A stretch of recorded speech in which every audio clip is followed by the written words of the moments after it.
to my kitchen. Today I'm going to cook a corned beef brisket. I bought 2 corned beef briskets around St. Patrick's Day, and I cooked one the traditional way with the corned beef and the cabbage.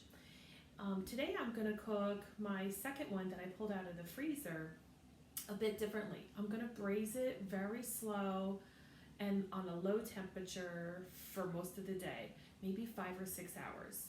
So what I did was I started out by rinsing the corned beef and really well, and then I put just a little bit of olive oil in the bottom of my Dutch oven, and then I put the corned beef brisket and I opened the spice packet and put that on top. And to that I will just do an extra little drizzle of olive oil on the top, just like this. Don't need a lot, just a little bit. And at this time I'm not going to add any liquid, because usually what happens when you cook the corned beef brisket this way in a Dutch oven is the fat that's already in the meat and that's on the top of the meat will generate its own liquid. And if you add more liquid at this time, then in a couple hours time when you check it, it'll be drowning in like more than a cup of liquid, and that's too much.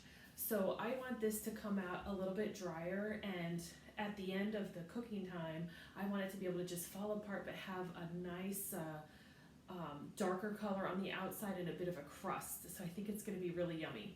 And then what I'll do is at the end, or towards the end, I'll maybe the last 45 minutes or so, I'll add some wedge sliced potatoes, and I have a head of cabbage I'll chop up, and I'll add that in here. So in the end it will be a corned beef and cabbage, but the brisket will be cooked a bit differently and hopefully have that nice little bit of crust on the outside. So I preheated my oven at 350, and now I'm just going to put the lid on this and let it start baking in the oven, and I'll probably check it every hour or so just to see how it's doing and making sure that it's coming out correctly. Now when you put the brisket in the pot, in case you didn't catch it when I showed you, make sure you put it with the fat side up. And then that way, as it starts to cook, the juice from the fat will go down into the meat and help keep it tenderized as well. So I'll see you in a little bit. Hi, welcome back.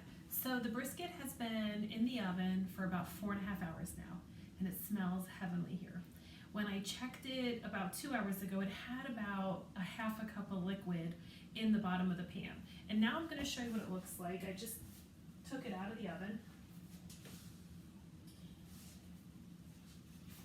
Okay, and it has a little bit of liquid on the bottom, not a lot. It's a little hard to see. See how a little bit of liquid pooling up there at the bottom? And it's got this beautiful color. I want to set it down here and see if it will easily come apart or not. So let me just test this here. Oh, wow. Yeah, it's starting to be able to pull apart nicely.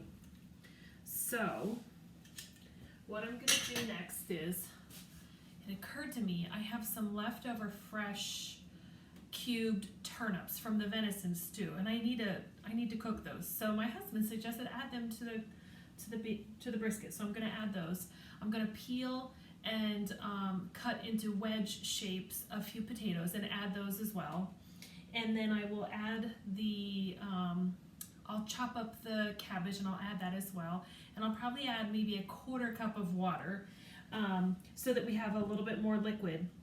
Now that the meat is just this gorgeous color and it's pretty much falling apart. I mean, look at that. Isn't that beautiful? And I'm trying to rotate it here so you can see it. That's wonderful. And the stuff that is kind of stuck to the side of the pan, if I add a little bit of liquid in here, that's all just part of the flavoring that the cabbage and the potatoes and the turnips will absorb. So I'm going to add those items, and I'll put it back in the oven for probably about another 45 minutes to an hour, and then it'll be ready. So I'll show you what that looks like when we're done with that step. So this is what the pot looks like. I have the meat underneath. Then I layered on the first level I put all in the bottom around the meat was the turnips. Then I just added I cooked that for about maybe a half an hour. Then I added the wedge potatoes just now and all the cabbage on top. And I'm so happy I got this bigger Dutch oven that's 7 quarts. It's making it a lot easier to make this dish. So I'm gonna put this back in and cook it for about another 45 minutes to an hour. Hi, so it's 3:30 in the afternoon and the brisket is done. And the whole house smells amazing. It's been cooking for 6 hours in total. I took it out periodically just to check and see how it was doing. And for about the last hour and a half, I had added the turnips, the wedge potatoes, and the cabbage. I intended to take it out a half an hour ago, but I was on a call for work that ran over. So sometimes that happens in real life. So I want to show you what it looks like. So we take the lid off. And it is really hot. The steam is coming out of it. So you can see on top we have the layer of cabbage. So I'm gonna spoon some of that off and make sure I use a hot pad because I don't want to burn myself. So I'm gonna spoon that off. Oh, this fell off. Onto a plate I have here. Oh, everything smells delicious. You can just smell the meat and all the vegetables. This is going to be great. Okay. And then what I'm going to do is I'm going to take the roast out and I'm going to put it on this cutting board.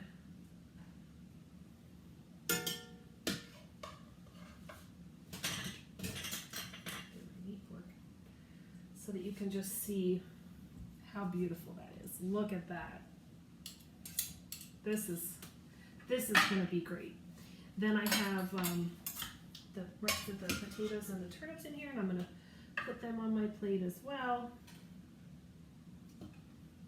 Oh, wow. These look delicious. They've got all the juice. The vegetables on the bottom sucked up more juice, obviously, because they were on the bottom, but I can smell that everything is going to have that wonderful flavor. A spoon without holes. Okay.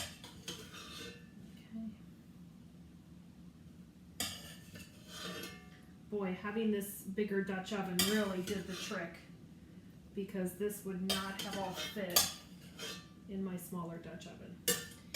And I have just the only thing that's left in the bottom of this pan is just maybe 2 tablespoons of liquid all the way at the bottom. So I'm going to use that to put on top of the meat once I'm done carving it. And all of the bits that were in the pan that were stuck to the sides, they've all come loose and they flavored that liquid. So if you recall, when I added the turnips and the potatoes, I added about a half a cup of water to the pot so that I could make sure that there was enough liquid to steam all the vegetables. So let's see what this looks like here. Oh wow, look at this. Look at this beautiful crust. And look at that. Oh, I probably could cut this with a butter knife. That's how tender it is and how easily it's falling apart. Oh yeah.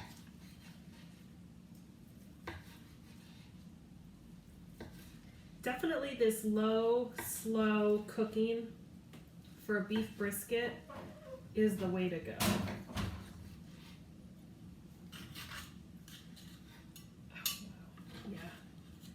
Smells amazing.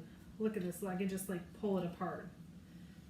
So this is terrific.